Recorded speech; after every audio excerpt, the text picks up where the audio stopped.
you see it before I do, or I missed it. Tell me when you see it. I see it now. Okay. Hello, everyone. This is Harold Johnson. Hopefully, a lot of you guys already know me. I'm on the board, the National Board for Hands and Voices, and tonight we're talking about the Our Children Project.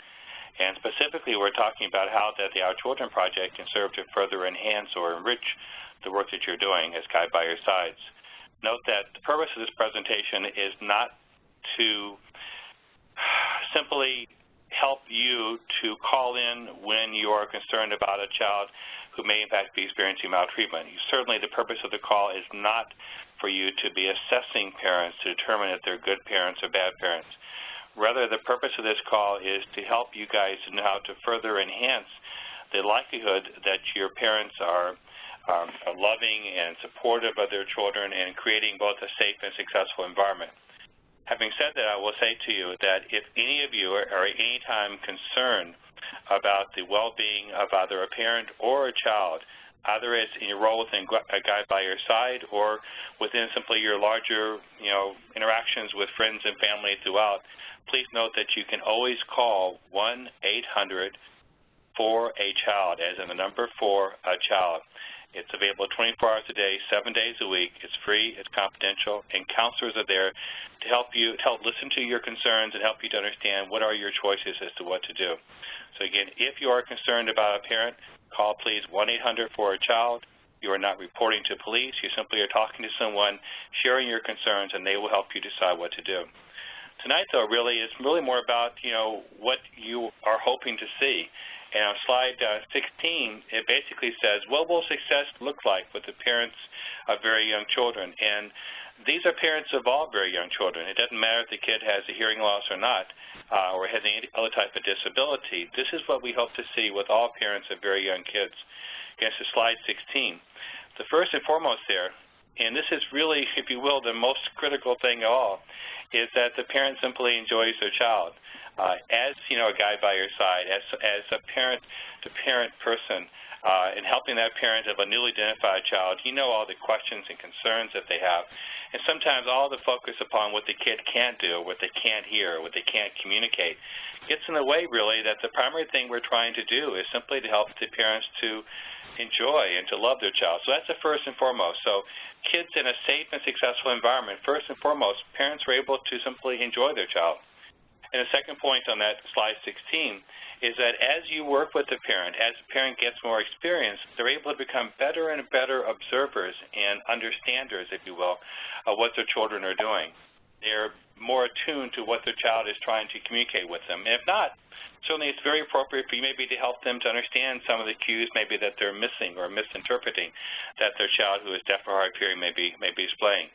So a second thing that shows a successful parent is one who becomes increasingly able to observe and understand their child's behavior, their communicative behavior, when they're happy, when they're sad, when they're frightened, when they're hungry. The third point on that, again, something that what success looks like, is that parents engage with their children in interactions that are mutually enjoyable. Both the parent and the child are having a good time. They're playing, they're laughing, they're tickling. And along the way, the parent and the child are probably learning about each other as well. And these are in order of priority. So again, this is what success looks like, and therefore what you as Guide by Your Sides, I think, are trying to help to accomplish. So first on slide 16 is that they enjoy their child. Second is that they're becoming increasingly able to observe their child. Third, that the interactions that occur are mutually enjoyable from both the child and the parent perspective. If you can advance to slide 17, please. There's a kind of a picture of a mother reading a book to an infant in the bottom right-hand corner. So slide 17, please.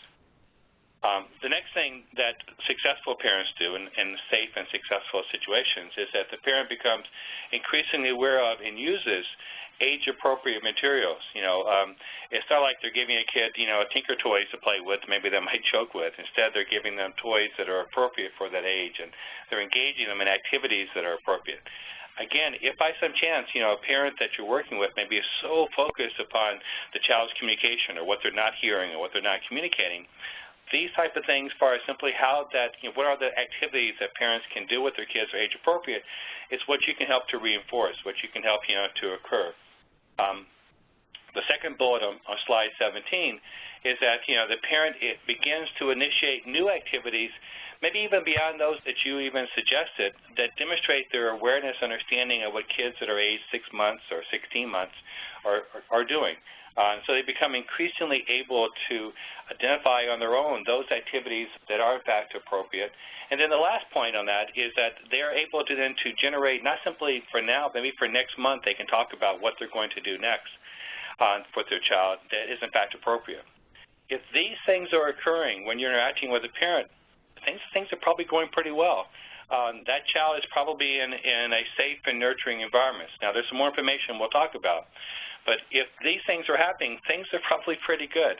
And your role as a guide of helping parents to talk to other parents and understand what kind of comes next is probably more than enough to kind of take care of the child, if you would, to ensure that they are safe. If you advance to slide 18, if you would, and there's a little kind of a graphic of parents playing with their kids on the lower right-hand slide. So slide 18. These are some additional things beyond those points, those prior 6 points that you would want to see if the parent has available to them. If the parent has an array of coping strategies, all of us get tired, all of us get cranky, all of us have bad days. And some of us may take a deep breath, some may take a walk, some may make a cup of coffee. Maybe occasionally having a glass of wine is okay some of the time, but the issue is that parents have an array of coping strategies. And part of, the work of Guide by Your Side is to tell your own story, which includes maybe what do you do when you get frustrated or overwhelmed or just not sure what to do next, when you get stressed out. It's critical that parents have a growing array of coping strategies. And those stories that you share with parents are critical in terms of them knowing, well, I hadn't thought about doing that. I hadn't thought about just maybe asking a neighbor to come by, if neighbor is someone that you can trust, and just to watch the kid and give me 15 minutes to take a walk around the block, or maybe a few minutes in the bathroom by myself while I'm reading a few pages of a book to relax. But parents need to have an increasing array of coping strategies to deal with the stress. Again, if parents have these strategies, great. If they don't, then you simply share with them stories so that they can get some additional ideas of how to cope. The second point on slide 18 is that you also would want that parent to have an increasing network of individuals that they can turn to. You, as a guide by your side, are part of that increasing network, right? Then maybe they have never met before a parent of a child who also is deaf and hard of hearing, and all of a sudden now they have someone who's kind of been there, done that, and they can ask you guys all kinds of questions.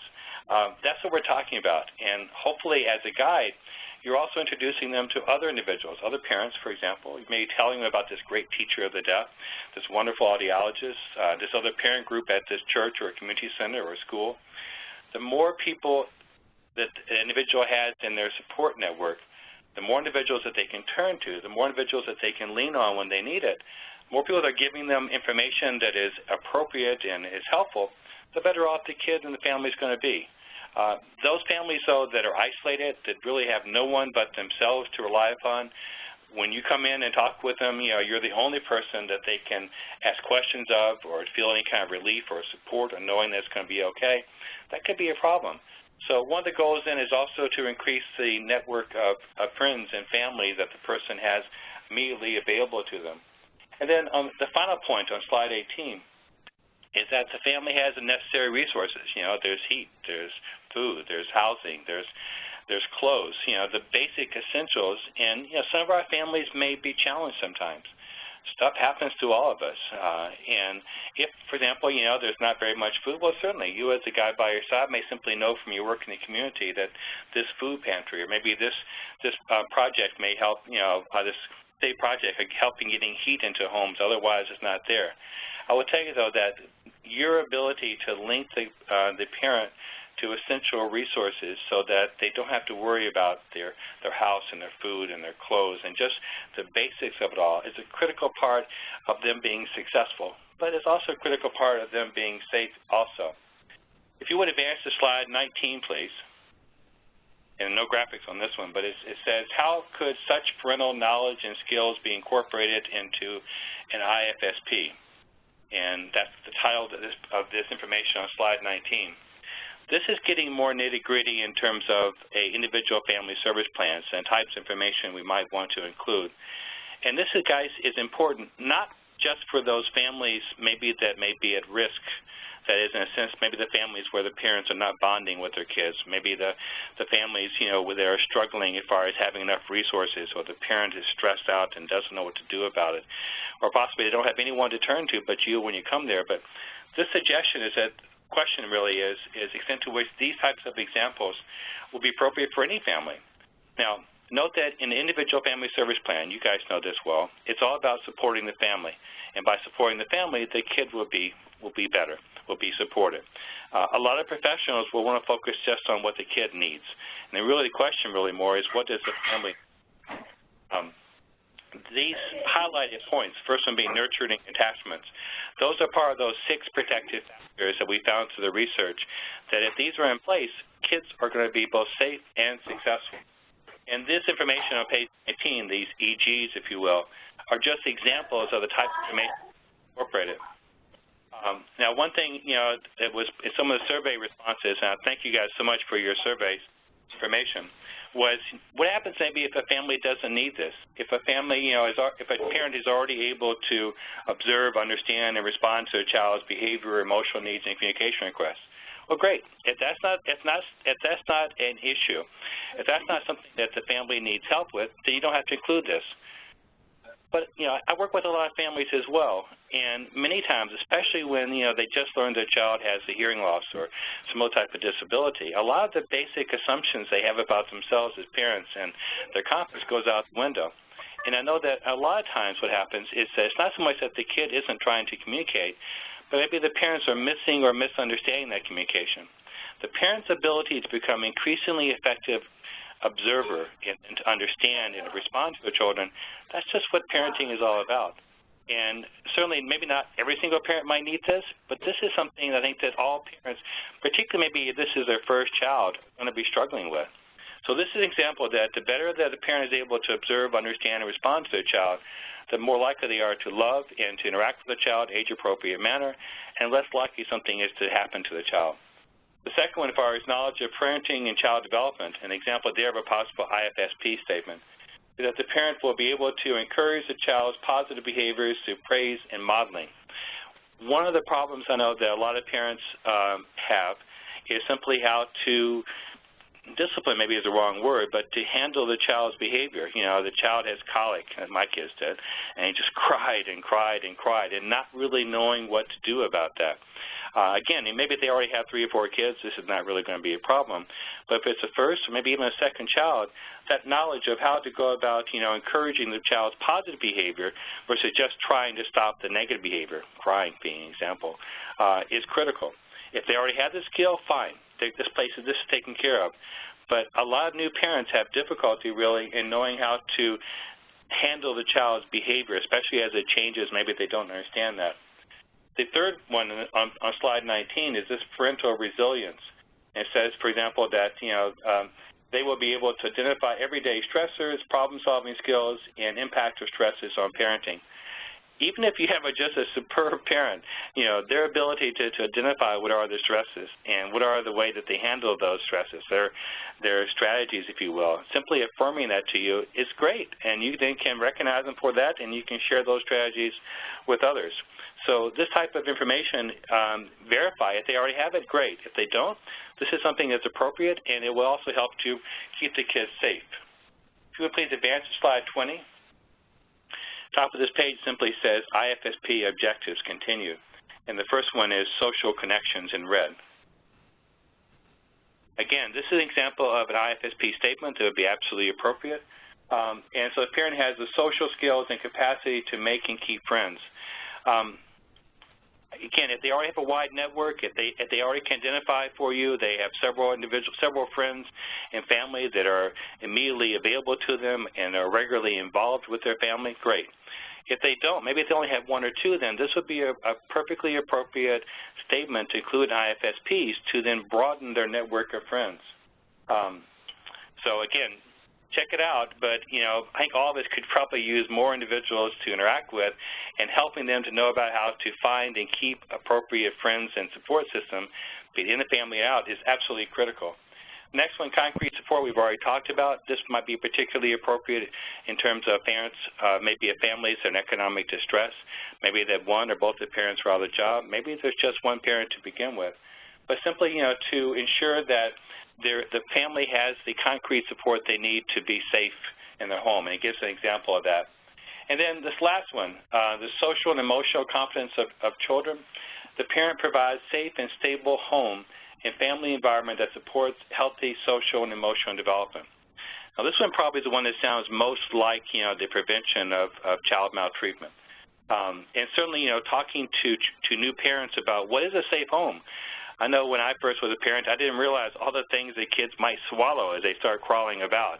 I didn't realize all electrical plugs had to be closed, had to be plugged up. I didn't realize that maybe that all of the sinks had to have latches on them so the kids couldn't get into them. So this isn't just about protecting kids from maltreatment. This is about making home safe. This is about what parents are expected to do to ensure that their kids, don't fall down those stairs and therefore get seriously injured, having gates across, those stairs. So this is kind of like child-proofing a house. That's what we're talking about here. Just those things that parents do if they're knowledgeable about what are the risks that the infants and toddlers face, and maybe then you as an experienced parents can help kind of walk them through. So that's what we're talking about, making a house safe for kids. Everything from, making sure that the medicines are put away, that there aren't liquids or foods or small things that the kid might put in their mouth and start choking on. And also maybe ensuring, who might be appropriate people to watch their kids, babysitters, family, friends, neighbors. What are the types of knowledge and skills those individuals might need to have? What type of verification, like, maybe calling in or checking on, the person to make sure that they're safe, or their safety procedures put in place if the kid, gets hurt or starts to cry, what should they do? So this is simply ensuring that the family actually knows how to have a safe home and safe caregivers for the child, as opposed to simply assuming that everyone knows this and it always happens. It doesn't. So talking through them, through your experience, what it takes to have a safe home is in fact critical. If you would please just advance to slide 21. And this is it's a picture of a mother looking at an infant. And it starts off, how can hands and voices guided by your sides incorporate this information into the parent interactions? And this one really is simply a matter of you and the mother watching the kid together and talking about what you're seeing. Helping the mother, to see the infant through your eyes as someone as an experienced mom. Observing the child, pointing out things the kid is doing, pointing out all the cool stuff that they're doing, and maybe their efforts of trying to communicate. Talking about the types of things, infants like or don't like and how they express those. Talking about how the kid's going to be changing over time, particularly with the hearing loss and all of the various amplifications and questions about signing the kids are doing, how that's going to look over time. And again, just dealing with those day-to-day stresses. I know in talking to quite a few people from Hands and Voices that parents have a whole array of questions, including, will my daughter ever find someone to marry? The kid maybe is just 6 months of age, and they can't. You can't imagine that their child's going to have a happy and successful life. Well, those are stresses, aren't they? So, talking to the family about, the fears that you had, and now that you know that, it's a kid first and may have a hearing loss second or third down the road, and that it's going to be okay, and that we're here together and we're going to figure this out, just reducing those. And again, point number 4 on this slide, simply trying to increase the network, sharing who you talk to, sharing who you go. Here's a good person as far as a pediatrician that really seems to get it. Here's an audiologist I really seem like to work with, and the like. And then just making sure, again, that, it seems like that I have all these baby clothes around my house, and I have friends that have them, and would you like some of them? Maybe you kind of notice maybe they don't have as many baby clothes or blankets or toys as maybe you think might be, otherwise would be available. Then simply sharing, as most parents do. Here's some stuff I'm not using more. Would you like it? So trying to facilitate ensuring that they have the necessary. And to me, these are things that guides are probably already doing, but note that when you do these things, when parents have these things, kids are safer. And because they're safer, they're going to be more successful as well. Next slide, slide 22. There's a picture of like a baby in a bathtub type of thing. All you see is I guess her, her head and shoulders there. This is the part probably where you guys may be somewhat uncomfortable. It says, during our conversations, guides by your side should also discuss with the parents what are safe and unsafe situations for a child. A child being left in a room on the floor by themselves for more than maybe a few minutes, that might be an unsafe situation, right? The kid could roll over or crawl or maybe put something in their mouth that may cause them to choke. A kid, being left in their high chair when the mother runs outside maybe to get something out of the car, knowing that maybe that possibly the child could fall out of the high chair, that could be an unsafe situation. The idea that maybe that the mother has to go to work and the babysitter didn't show up, and so they simply catch the neighbor outside and say, can you watch my kid? They probably wouldn't do that. But this whole idea of, well, how do you know that someone would be a good caregiver for your child? What are the knowledge and skills of someone that you might want to trust to watch your child, and how could you actually verify that they had that knowledge? That's what we're talking about, guys. Not simply a safe home, but also, safe in terms of the people that watch the children. Because from my previous presentations that so many times when a child is hurt, it's not hurt by a stranger. The child's hurt by someone in the family, someone that the family trusted, someone they thought would be okay with the child. So this is kind of like Reagan's statement of trust but verify, right? So kind of share your knowledge about, how you find a good babysitter, how you know that, maybe a neighborhood kid who is, maybe 17 or 18 is qualified enough, to watch their child, how long and when a child can be alone. Maybe talking about the fact, that maybe it's not okay to leave your child in the car and you run in and get your dry cleaning, especially if the car is running. So just kind of common sense stuff, but maybe not all parents may have the information. On point number 2 there, and this was on some of those 7 kid power strategies as far as keeping your kids safe. Point number 2, it says, the critical need for parents to speak out concerning a safety concern. All of us have feelings in our guts. All of us have a sense of what's right and not right, or this feels good, this doesn't feel quite right. And what this is saying is that whenever you as a parent have a feeling in your gut that this just doesn't feel good, that they need to speak out and say, I'm not comfortable with this. Be it one of the professionals coming into the house or working with a child in early intervention, be it maybe, someone who wants to do something with a child, like, take them to the park, and they don't really want you to go with them. Maybe it doesn't feel quite right. Maybe simply, that a professional wants to do something with a child. It may be perfectly appropriate, but they don't quite understand what it is, and so they should speak out. And this is the hard part, because so many times, parents simply trust other parents or trust professionals to do what's right. And maybe they don't always trust their gut that this doesn't feel right. Well, from the Kid Power information, you know that you've got to trust your gut. You've got to speak out. The child is depending upon us to speak out if we're uncertain about something that doesn't just feel right. So you ask questions. You keep asking questions until you feel comfortable. But this point of trusting your gut is critical. And hard to do, maybe especially when you might feel embarrassed, you don't want to be wrong, you don't want the person to be angry with you. But what we know is that in order for kids to be safe, we have to be willing to speak out when we don't feel comfortable with the situation. Again, trust but verify. Number 3 there is that kids, as they grow, that they become increasingly able to say no. And now infants and toddlers say no in the sense that they don't want that. And some things like playing tickle, you stop if they don't want that. Maybe they don't want to have that 5th spoonful of spinach. Okay, maybe that might be okay. But being able to read a kid that may say either verbally or non-verbally no, and then giving them choices of what they can say yes to, so the kids begin to learn they have a right to say no, and then if that right is not respected, that they then can tell someone, or somehow the parent can read the behavior. But it's critical even for very young children that they have choices, that parents are able to read their behaviors, indicate that they want to or don't want to. The kids learn that they have a right to say no and that right can be respected.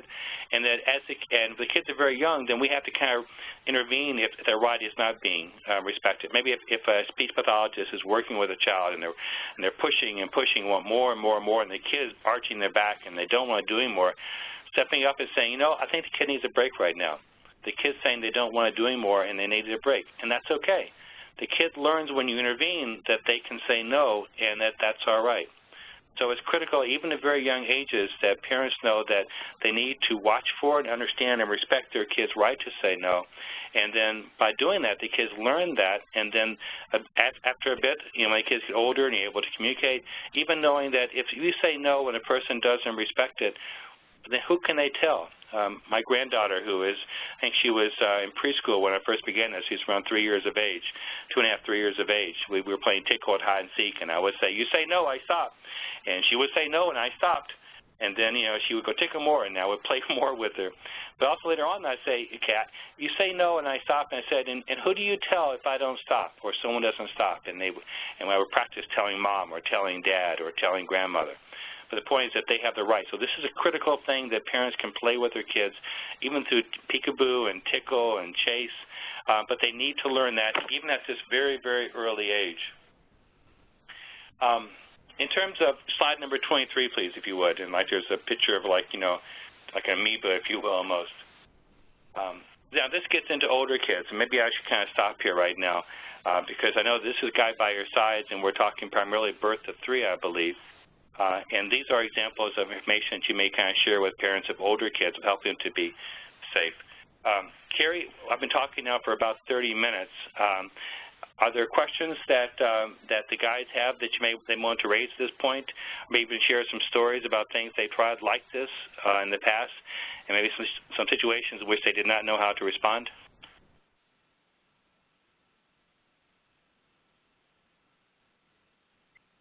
So, you guys have heard Harold. Is there anything that you'd like to share that you've done with your own children, maybe situations that you've had with families that you're working with, or that maybe not even families that you're working with, maybe friends of yours, that was a learning experience for you as well? Anything that you would like to share at this time? And I know we'll give you a second to unmute and ask or share.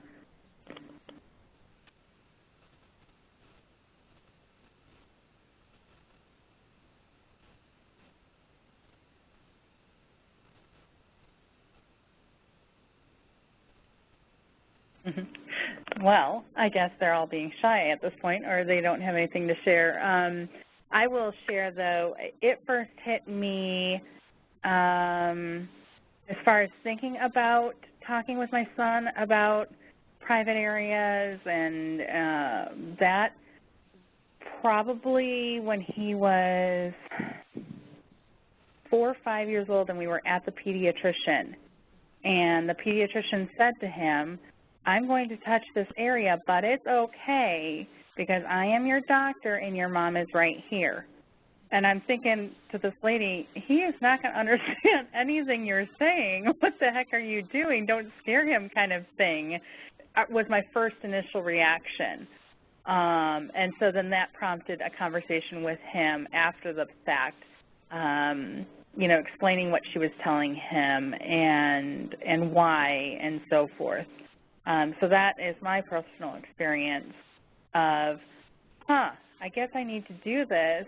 I wasn't raised that way, so it wasn't a skill that I had learned from my parents, teaching or sharing that with me. And I think a lot of my parenting goes from what I've learned from my experiences and what I've learned from what my parents have done, and whether I choose to do that with my own children or not. Sure. And Carrie, this is Harold, on that. When either a physician or when you guys are with the kids and you're talking about, "I'm going to wash your finger now," or "I'm going to clean your nose," or "We're going to brush your teeth," or maybe "I'm going to clean your rear end," if you will, your butt. It's important that kids begin to learn from a very early age what are the names of their body parts, what are the names of their parents, what are the places where they are, like we're at home now, we're in the doctor's office. The more that kids understand the names of their body parts, the names of the people that they interact with, as they grow older, their ability to kind of share what happened and when it happened and how it happened, the safer kids are, as well as the kids know that kids' ability to say no. I want to rest of you guys, are there similar situations, but what about this whole concept of raising this issue of keeping your kids safe and successful that I've talked about here during a couple of these slides? And I raised it in terms of like a safe home environment, like the plugs being capped and medication being out of the way, but also safe in terms of who you might allow to watch your kids. Has that topic ever come up for any of you guys as guide by your sides, or maybe even yourselves as parents as your kids are growing up, that knowledge of how to have a safe home and people who are safe with your kids?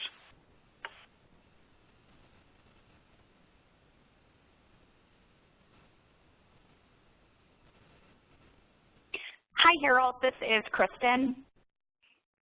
Hi, Kristen. I personally am a new guide, so I have not had any of this come up with any of the families I've begun to work with. But I was a teacher for 10 years prior to having my son, and a special ed teacher, actually. So I guess I could just see parents taking offense almost if you brought some of these types of things up. I can just see a lot of the parents that I've worked with in the past would get almost offended that I would bring anything up that would question their parenting, even though I meant it in, the most positive way. I just wonder what kind of reactions you do get when you do mention these types of things to parents. When I do it, I usually do it by stories about myself.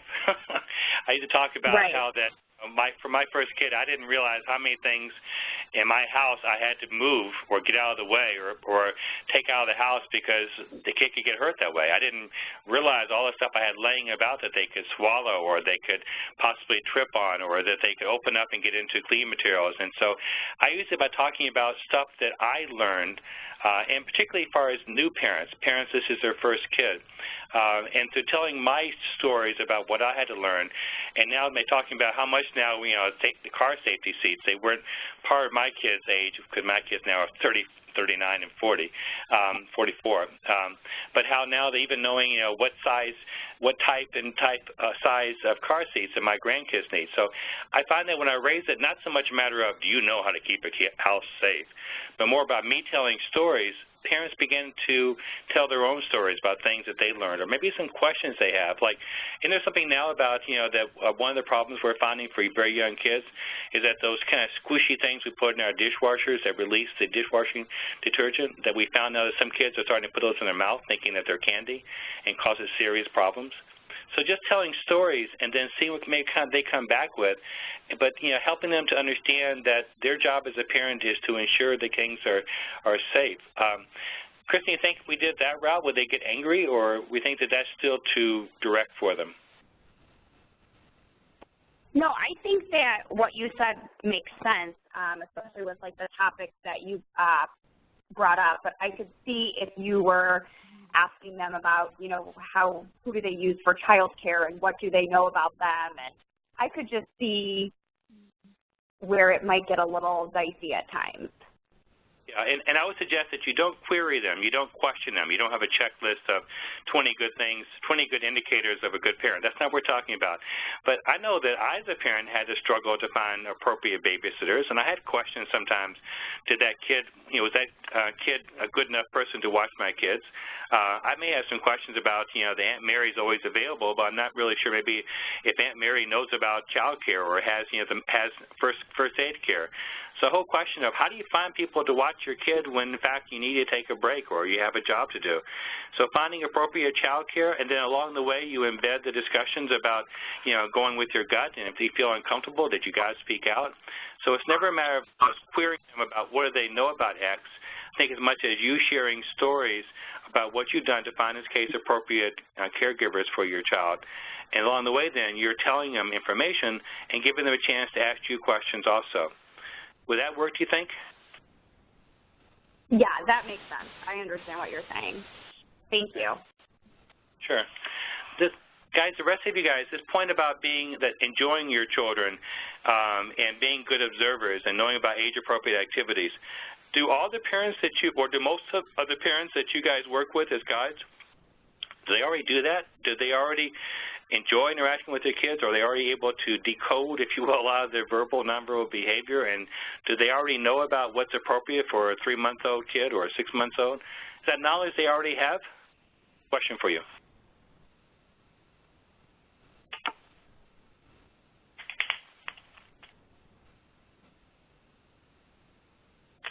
This is Krista. In my personal opinion, most of the parents to me that sign up with Guide by Your Side, which actually work all the way up till 18-year-olds, but what I have come across is the parents who are actually, you know, willing to go that extra mile to sign up with Guide by Your Side are parents who are searching and willing and looking for how they can help their child the best.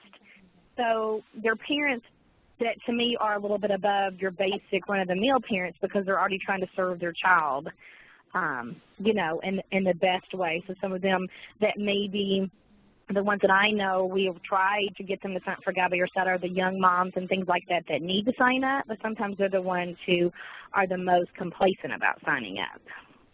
Right. Thank you. Other experiences you guys have had with your Guide by Your Side, with your parents that the Guide by Your Side serve? Hi, Harold. This is Colleen. I think sometimes, I agree with Krista, that sometimes the parents are very much looking for information, they're go-getters, but then I know I've had to have the parents step back and say, look at your child as a child. They're trying to get the next thing, the next therapy, the next stage, learning the next thing. So really letting them enjoy their children is something I try and do with some of my families. Yeah, I mean, it sounds so straightforward, doesn't it? But with all the specialists coming in, all the problems seemingly the kid may have, the fact that your first and foremost job is simply to enjoy your child and to interact with the way they're both of your fun, I mean, that can get lost. You're absolutely right. I wonder, have you guys as guides in working with your parents, have you ever had to kind of share with them some of the strategies you guys use to get through a day? It's like, oh my God, you know, I didn't get any sleep last night. The kid has a cold. I've got a cold. You know, I've got this report I have to do. All those stressors. Do you ever get down to kind of sharing with them sometimes how you simply survive being a parent, and what do you do then to handle stress? Is that something you guys already talk about?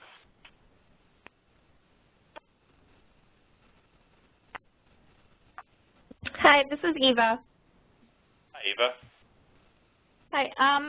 So with some of the families that I have been working with, I have, you know, stress to, especially the moms who it is their first child, that, you know, no matter what, the baby is still a baby, and to make sure that, you know, that they nap while the baby naps, because, you know what, no matter what, laundry is still going to be laundry, you know, tomorrow and things like that, and the dishes will still be there. It's like, you know, not a bad thing to stock up on paper plates, but just I stress to them that in order to take care of their child to their best ability, they have to take care of themselves. Perfect. Absolutely right. I've also found, too, in working with parents that they don't know that I don't know everything, you know, and so sometimes saying, you know, I don't have a clue how to, let's figure it out together. I think sometimes one of the stressors some parents feel is that everyone else seems to know all this stuff, but they don't. And so they're not good parents because they don't know all this information. So I share with the parents, not simply, you're saying keeping paper plates and taking a nap, which is a great idea. Maybe occasionally have a glass of wine if that's appropriate with dad, you know, he gets home, or mom. But also the fact that it's okay to ask questions, and I don't know the answers either. That's simply that stress of you know, it's okay not to know it all. How about what do you guys tell parents about how to handle difficult behaviors? Like, again, my kids had colic, and that's just one example. Crying babies, you know, babies who don't even want to sleep. What kind of information do you give to parents about how to handle those difficult behaviors?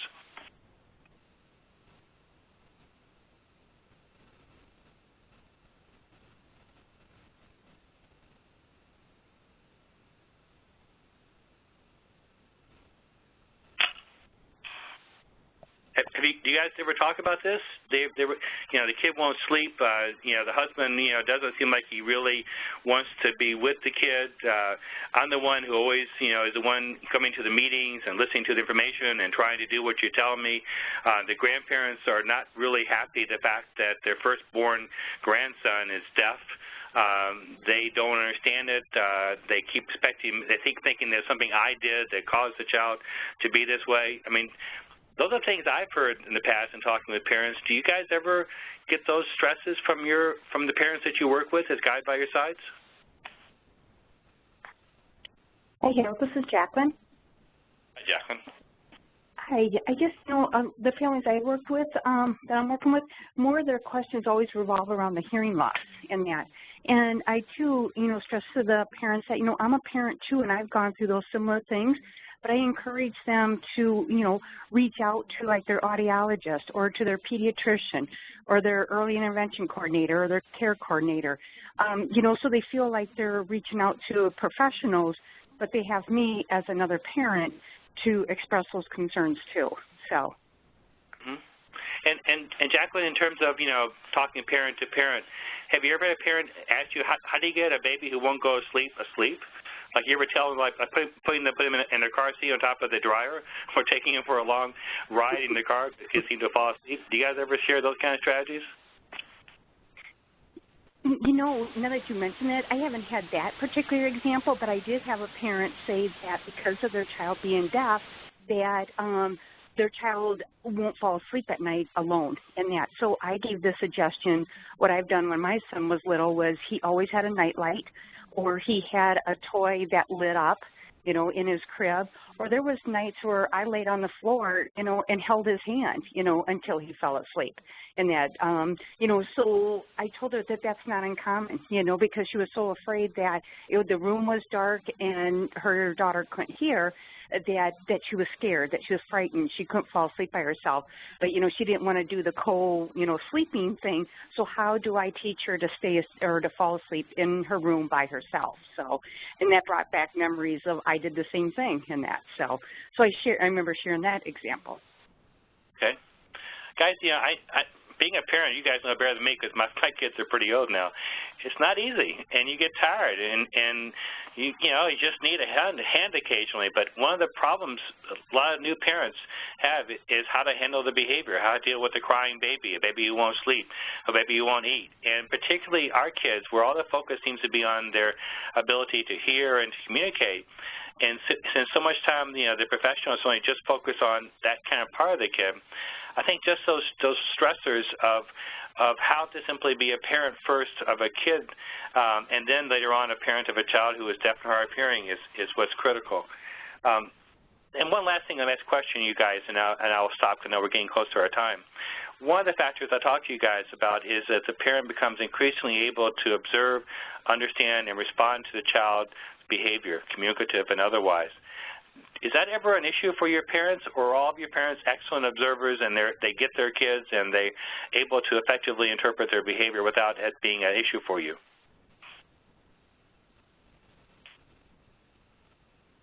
This is Emily. I actually have come in contact with a few families who have a hard time communicating with their children. It seems like behavioral things and, you know, having issues with understanding what the child wants. And I haven't experienced that because, you know, I found out early on that my son was hearing impaired, and so, you know, but when you find out a little bit later, you know, your child's a little bit older, it's kind of hard to relate. So as far as things like that, communication and having a hard time communicating with them, understanding them, what's he trying to say, you know, what is he telling me, I haven't really had experience with that, so I find it kind of hard, I think, of experiences. So if there's any suggestions on how to answer those questions or help with that, that would be great. Okay. Well, I know I've worked with, again, parents who were this was their first child particularly, and they weren't expecting the child to be other than perfect. And having a hearing loss isn't perfection. It's a difference that you kind of love and you kind of love and to accept. So a lot of parents I work with have really kind of questioned their ability to understand, well, what's the kid trying to communicate with me? What are they doing? And I had to kind of reaffirm that, well, just observe and play with the kid. And then by watching the kid with the parent and kind of decoding them, you know, by saying, well, he's really hungry now, or he's really excited to see you by his hands are kind of reaching for you. They're kind of able to kind of reprime that ability of the parents to actually be able to observe their child. So maybe it's not so much an issue if this is their second or third child, but if it's their first child and they weren't expecting a child to have this disability, and it's all these specialists coming into their home, loving their children, playing with their children, enjoying their children, being able to observe their children, being able to create an environment where the kid is not likely to swallow something or someone to be watching their child who doesn't really know what's going on. those are all things, you know, to help kids to be safe and successful. And from birth to 3, that's what I focus upon today with you guys, which is my understanding what Guide by Your Side's mostly focus on. Maybe I'm wrong on that. These 6 factors, information we've talked about, we seem to be kind of just natural, that you have to really verify that that is, in fact, the case. If ever you're in a situation where your gut tells you something's wrong, the mom seems very guarded, you know, the child seems to draw away from the mom or the dad when they come into the room, the child is very quiet, there were some bruises on the child I don't quite understand. Note that if ever you feel uncertain about what's going on in the home, your gut tells you something's not quite right, call 1-800-4-A-CHILD. You're not reporting it to the police, but you're talking to someone, a counselor, confidentially, that you can share your concerns. And if, in fact, you then, through that conversation, you say that maybe this kid really is in trouble, they then will help you to know what you need to know to call someone else if you decide to do that. So note that the safety of your child comes first. Most of our parents are going to be absolutely great, as you guys were mostly absolutely great. And you're right, too, as someone else said, the parents who don't want to be involved in the Guide by Your Side program or the early intervention program, some of them, they just can't because of time, because they're moving. Sometimes maybe it's because they don't feel comfortable having people come into their homes. Maybe because some things in their homes they don't feel comfortable about themselves. Carrie, I've got 9:57 here. Is there a summary type of point you want to make with the guides, or some summary information you want to share? Thank you, Harold. Just so you guys know, the 4A child number, the 4 is actually the number 4, not FOR. So keep that in mind. And I think what Harold shared tonight is great. It's a good springboard. Something to be thinking about. Sometimes it's not all about the hearing loss, and I know we've discussed that in our trainings before, that there could be other factors that stop a family from being that family.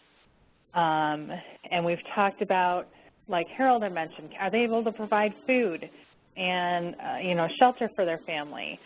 And if those things are in the way, it causes a stress on the family and things snowball. So what are other ways that we can help a family or get them the tools that they need so they can be the parent that their child needs? That's it from me. Harold, anything else? No, I think the main last thing is simply trust your gut. And if you are concerned, call that number, 1-800-4-A-CHILD. Otherwise, helping the parent just simply enjoy their children, become better observers, and create a safe environment for something as simple as the right car seat to the right babysitter. You guys are already doing a good job.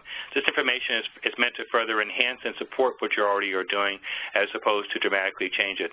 Simply know, though, we need to ensure our children are safe in order for them to be successful. We simply can't assume that's going to be the case. Carrie, this is Lisa. Mm-hmm. I'd just like to add one thing. I really like the slides about what success looks like. I think that's really good information to point out to parent guides. And also the fact that although we can provide empathy in our own stories and model for parents, we're not interventionists. And so at any point that a family looks like maybe they're not reaching success or they might be at risk of reaching success with their kiddo that would maybe be putting the child at risk, understanding the referral sources in your state, like if there's Healthy Families or some other kinds of state agencies that can provide that additional support to the family that may be out of the skill set of a parent guide is important. So. Absolutely. Thank you. Any other questions?